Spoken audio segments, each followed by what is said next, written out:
A combination of both. I've been working, my girlfriend and I once counted that I've had in my life 80 different jobs. Never very long. I think the longest job I ever had was about 10 months. But in all sorts of different things, from working for a detective agency to working in Hollywood. And I've seen a lot of manipulative power moves enacted on other people and enacted on myself. So I had a storehouse of all this experience and all of this kind of bitterness. And then I got the opportunity to write the first book. And I just knew I'd done a lot of, excuse me, done a lot of research in Hollywood, in academia. I love research. And so I wanted to kind of ground the book in history, in things that I read that were universal and timeless, and then kind of let my own experiences sort of filter through all of this history. Well, it's a combination. I mean, as a writer, you know, you don't have to deal with a lot of the crap that most people deal with, the political things. Every couple of years when your book comes out, then you have to go into these fights with the publisher and the publicist. And then maybe I bring sort of my knowledge of power into play.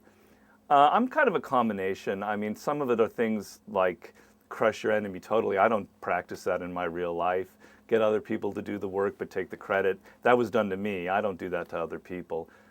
But some of it, things like from the Art of Seduction, and other particular laws of power that I usually rely upon. So it's a mix of things.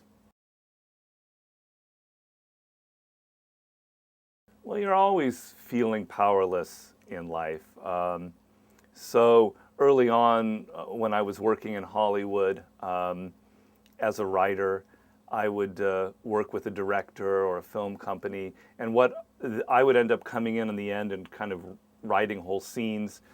And then they would take it away from me and do whatever the hell they wanted with it, or they would take my name out of the whole thing.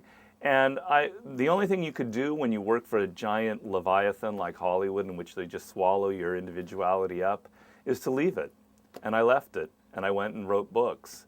Because, and oddly enough, now I'm going back into it because we're trying to make a film version of the 48 Laws of Power. But now I've got the power on my side, because I wrote the book. They can't mess with me. If they don't do what I want, then they're gone.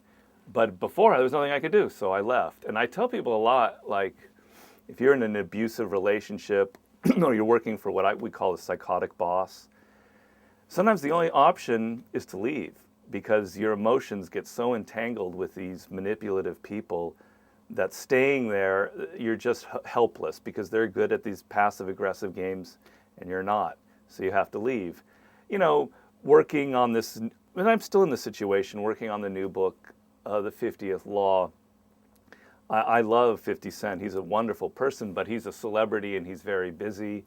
And sometimes it's difficult to get, I wanted to get more action from him on promoting the book.